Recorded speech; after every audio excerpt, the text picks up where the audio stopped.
আসসালামু আলাইকুম। আশা করি আপনারা সকলেই ভালো আছেন। আমি আবারও আপনাদের মাঝে নতুন একটি রান্নার ভিডিও নিয়ে এসেছি। আপনারা ভিডিওটা অবশ্যই প্রথম থেকে লাস্ট অবধি দেখবেন। আজকে আমি রান্না করব সর্ষে বাটা দিয়ে ফকিরা ইলশা মাছ সাথে বেগুন। আমি প্রথমে মাছটাকে ভালোভাবে কেটে ধুয়ে নেব, সাথে কেটে ধুয়ে নেব বেগুনটা। আর আমি শিলনোড়াতে বেটে নেব আদা রসুন, শুকনো মরিচ আর সরষাটা। এবার আমি চুলাতে কড়াই বসিয়ে দেবো। কড়াইটা গরম হয়ে গেলে এখানে আমি দিয়ে দেবো পরিমাণ মতো সর্ষের তেল।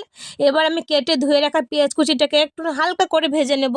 ভাজানো হয়ে গেলে পরে আমি এখানে দিয়ে দেবো আদা রসুন বাটা, শুকনো মরিচ বাটা দিয়ে ভালোভাবে একটু উল্টে পাল্টে ভেজে নিয়ে এখানে আমি দিয়ে দেবো লবণ, হলুদ, জিরে, ধনে, গোলমরিচ।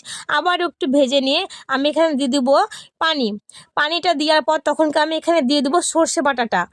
ভালো হয়ে পুরো মশলাটাকে কষিয়ে নিয়ে আমি একটা একটা করে কেটে ধুয়ে রাখা মাছটাকে দিয়ে দেবো। তারপরে আমি আবারও একটু মাছটাকে ভালোভাবে কষিয়ে নিয়ে ওপর দিয়ে দিয়ে দেবো একটা একটা করে বেগুন। পুরো বেগুনটাকে মাছটাকে ভালো কষিয়ে নিয়ে আমি উপর দিয়ে হালকা পানি দিয়ে এবার আমি ঢাকনা ঢেকে দেবো।